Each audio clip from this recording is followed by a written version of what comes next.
ఇంకా ఏం తెలుసు నీకు పవన్ కళ్యాణ్ అన్నయ్య గురించి? సారీ, నువ్వు పవన్ కళ్యాణ్ అన్నయ్య అనట్లేదు, పవన్ కళ్యాణ్ గారు అంటున్నావు కదా, ఎందుకంటున్నావు పవన్ కళ్యాణ్ గారు అని చెప్పి? ఎందుకంటే ప్రజలకి సేవ చేస్తున్నాడు, ఇంకా కష్టపడుతున్నాడు అందుకని. ఓ, సో ప్రజలకి సేవ చేస్తున్నారు కాబట్టి నువ్వు అన్నయ్య అనకుండా గారు అంటున్నావా?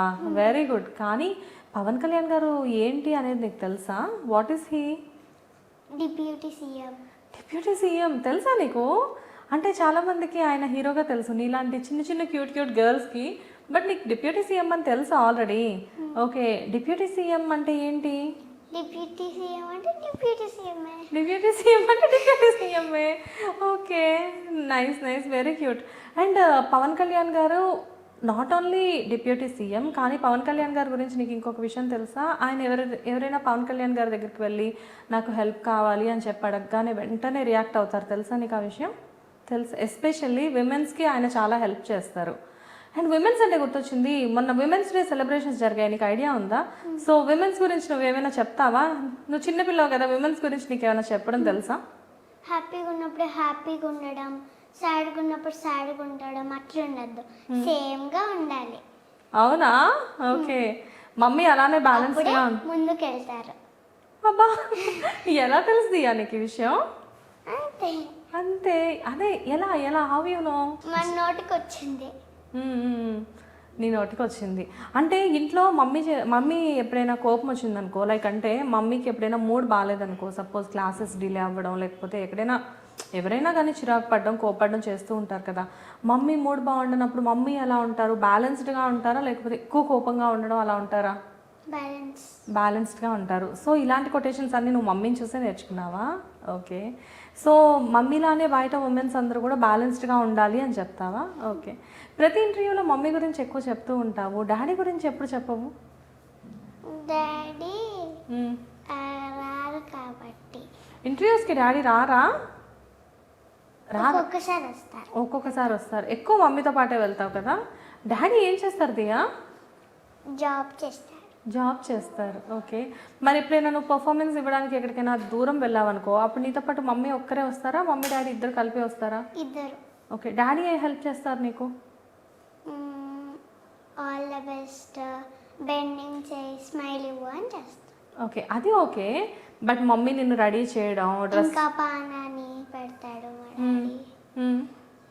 పారాని కూడా పెడతారా డాడీ? Wow, very good. ఇంకేం చేస్తారు? ఇంకా జడేస్తాడు. డాడీకి జడేయడం వచ్చా? బాయ్స్ జల్లేస్తారా? Okay, nice. మమ్మీ డాడీ ఇద్దరిలో ఎక్కువ ఎంకరేజ్మెంట్ నీకు ఎవరి దగ్గర నుంచి ఉంటుంది?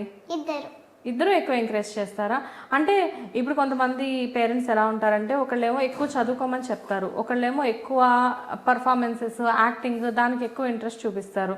సో అసలు మీ మమ్మీ డాడీలో ఎక్కువ ఎవరికి ఏది ఇంట్రెస్ట్? మన మమ్మీ డాడీకి స్టడీసే ఇష్టమా? మరి నీకు యాక్టింగ్ ఎందుకు ఇంట్రెస్ట్ వచ్చింది? నేను రవీంద్ర భారతిలో ప్రోగ్రామ్ చేస్తుంటే అప్పుడు ఒక సార్ తీసుకొని ఇంటర్వ్యూలో వచ్చి మూవీలో పంపించారు. రవీంద్ర భారతిలో ప్రోగ్రామ్ చేస్తుంటే ఒక సార్ నిన్ను చూసి బాగున్నావని చెప్పేసి మూవీలో పంపించారు. ఏం movie? First movie Gam Gam గణేశానా? ఇమోజీ కదా, తెలుగు మూవీ కాదు కదా అది. ఏ లాంగ్వేజ్ గుర్తుందా? Tamil movie. Wow, beginning Tamil మూవీలో చేసావు. ఎలాగా నీకు డైలాగ్స్ ఎలా వచ్చాయి మరి? డైలాగ్ ఏం లేదా మూవీకి? అవునా, దియా పాపకి డైలాగ్ ఇవ్వలేదా? మరి ఏం చేసావు మూవీలో నువ్వు? స్విమ్మింగ్. ఫిష్లా ఇదావా? ఒక అక్క నన్ను ఎత్తుకుంది వాటర్లో ఎత్తుకుంది. మరి నువ్వు హీరోయిన్. ఓ, ఎక్కడ చూసినా నీ పర్ఫార్మెన్స్ మొత్తం కూడా హీరోతోనో హీరోయిన్తోనో బేస్ అయి ఉంటుంది, అంతేనా? నువ్వు ఒకదానివి మాత్రం ఎక్కడ ఉండవు అనమాట. సరే, తమిళ్లో కూడా ఆల్రెడీ వర్క్ చేసావు కదా, నువ్వు ఇప్పుడు తెలుగు ఫిలిమ్స్ చేస్తున్నావు, తమిళ్ ఫిలిమ్స్ కూడా చేస్తున్నావా? తెలుగులో ఏ ప్రాజెక్ట్స్ చేస్తున్నావు? చాలా కొన్ని చేస్తున్నాను. అంటే మా కోసం ఏదైనా 1-2 ప్రాజెక్ట్స్ చెప్తావా? చెప్పకూడదు. ఎందుకు? నీ క్యారెక్టర్ నేమో, నీ మూవీ నేమో, నీ మూవీలో నీ క్యారెక్టరో చెప్పకూడదు, కానీ మూవీ ఏ మూవీ చేస్తున్నావో ఎందుకు చెప్పకూడదు? చెప్పొచ్చు కదా. గమ్ గమ్ గణేష, మ్మ్. దసరా, మ్మ్. ఈమోజీ. మ్మ్. ఇవన్నీ నువ్వు చేసేసిన మూవీస్. సో నీకు మంచి ట్రైనింగ్ ఇచ్చారైతే చేసేసిన మూవీస్ పేర్లు చెప్తున్నావు కానీ చెయ్యబోయే మూవీస్ మాత్రం మాకు చెప్పట్లేదు నువ్వు. కాకపోతే చాలా ప్రాజెక్ట్స్ చేస్తున్నావు కదా ప్రజెంట్ నువ్వు. ఓకే. అండ్ నీ ఫేవరెట్ ఏంట్రా? లైక్ అంటే డాన్స్ చేయడం ఎక్కువ ఇష్టమా, మూవీస్ చేయడం ఎక్కువ ఇష్టమా? స్టడీస్ అయితే పక్కన పెట్టేసే, ఎందుకంటే స్టడీస్లో నువ్వు ఆల్రెడీ ఆర్మీ డాక్టర్ అవుదామని ఫిక్స్ అయ్యి ఉన్నావు కాబట్టి స్టడీస్ గురించి నేను మాట్లాడను. బట్ డాన్స్ ఇంకా మూవీస్ తీసుకుంటే అసలు what is your favourite? Dance. Dance నీ ఫేవరెటా? సో మా కోసం నువ్వు కొన్ని స్టెప్స్ వేసి చూపిస్తావా? ఓకే. సో నీకు ఎలాంటి స్టెప్స్ బాగా వచ్చు? కొన్ని వచ్చు. కొన్ని వచ్చా? సో మా కోసం అయితే కొన్ని స్టెప్స్ వేసి చూపించాలి ఇప్పుడు. సరే వేసి చూపించు. వెరీ గుడ్ రా, స్టెప్స్ బాగా చేసావు. ఓకే. థ్యాంక్ యూ అక్క. యా. అండ్ నిన్న ఈవినింగ్ క్రికెట్ వచ్చింది కదా, క్రికెట్ చూసావా?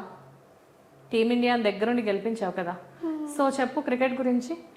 టీమిండియా కష్టపడ్డారు, అందుకనే మాకు wait wait wait wait team India గురించి చెప్తున్నావు బాగానే ఉంది, కానీ టీమిండియా గురించి నువ్వు ఈ డ్రెస్లో చెప్పడం అంత బాగాలేదు.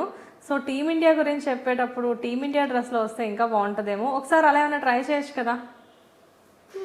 ఏ దియా వచ్చేసావా? వావ్, బాగుంది దియా నీ డ్రెస్, టీమిండియా డ్రెస్. రాత్రి ఇదే డ్రెస్లో కూర్చొని వాళ్ళని గెలిపించావా ఇంటి దగ్గరుండి? నో. ఏంటి ఈ డ్రెస్ నీకు ఎందుకు ఇష్టం? ఎందుకంటే టీమిండియా గెలిచింది కాబట్టి. టీమిండియా గెలిచింది కాబట్టి. టీమిండియా గురించి ఏమైనా మాట్లాడతావా? క్రికెట్ గురించి నీకేం తెలుసు చెప్పు. వాళ్ళు కష్టపడ్డారు కాబట్టి అందుకనే గెలిచారు, లేకపోతే గెలవాలి. కష్టపడ్డారంటావు మొత్తానికి, వాళ్ళ కష్టం వృధా అవ్వలేదు, మొత్తానికి దగ్గరుండి గెలిపించా అంటావు నువ్వు. ఓకే. బట్ నీకు ఈ డ్రెస్ అంటే చాలా ఇష్టమా? టీమిండియా గెలిచిందని చెప్పేసి వేసుకున్నావా? ఒకవేళ గెలిచి ఉండకపోయి ఉంటే వేసుకుంటా. అయినా కానీ వేసుకుంటావా? ఓకే. సో నీకు గెలవడం ఓడిపోవడం అనేది ఇంపార్టెంట్ కాదు, ఇండియా అనేది పార్టిసిపేట్ చేసిందా లేదా, అక్కడి వరకు వెళ్ళిందా అనేది నీకు ఇంపార్టెంట్, అంతేనా? Very good. సరే, ఇంకా ఇంకా యాక్చువల్గా టీమిండియా అనేది ఒక రకంగా మన దేశం మొత్తం గర్వించదగ్గ విషయం.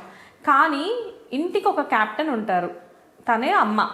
సో జనరల్గా ఏంటంటే టీమిండియా గురించే నువ్వు ఇంత హ్యాపీగా ఫీల్ అవుతున్నావు కదా. సో ఇంట్లో అమ్మ గురించి నువ్వు ఎలా ఫీల్ అవుతూ ఉంటావు? సాడ్గా ఫీల్ అవుతావా? హ్యాపీగా ఉంటాను. మరి సాడ్ ఎందుకు? హ్యాపీగా ఉంటావు బాగానే ఉంది, మరి సాడ్ ఎందుకు?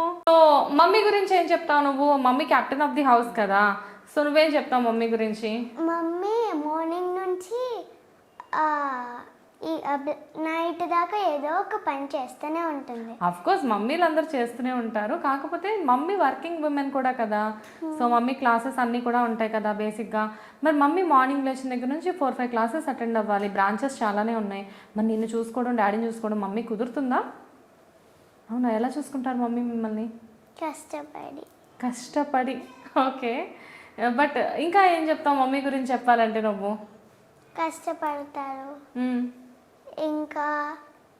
ఇంకా మా మమ్మీ నన్ను మంచిగానే చూసుకుంటుంది. ఇంకా మమ్మీ మంచిగానే చూసుకుంటారు. ఓకే. దియా ఎందుకు ఏడుస్తున్నావు? ఏమైంది? మమ్మీ గుర్తొచ్చింది. మమ్మీ గుర్తొచ్చిందా? మమ్మీ ఇక్కడే ఉన్నారు కదా నాన్న, ఎందుకు ఏడుస్తున్నావు? మమ్మీ కష్టపడుతుంది కాబట్టి. మమ్మీ కష్టపడుతుంది కాబట్టా?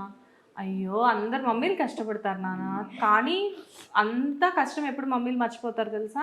మీలాంటి అందమైన క్యూట్ గర్ల్స్ మమ్మీ కష్టాన్ని గుర్తించి వాళ్ళకి నచ్చినట్లు మీరు బిహేవ్ చేశారనుకో, మమ్మీ వాళ్ళు ఎంత కష్టపడినా కానీ మమ్మీస్ అందరం ఆ పెయిన్ని మేము మర్చిపోతాం.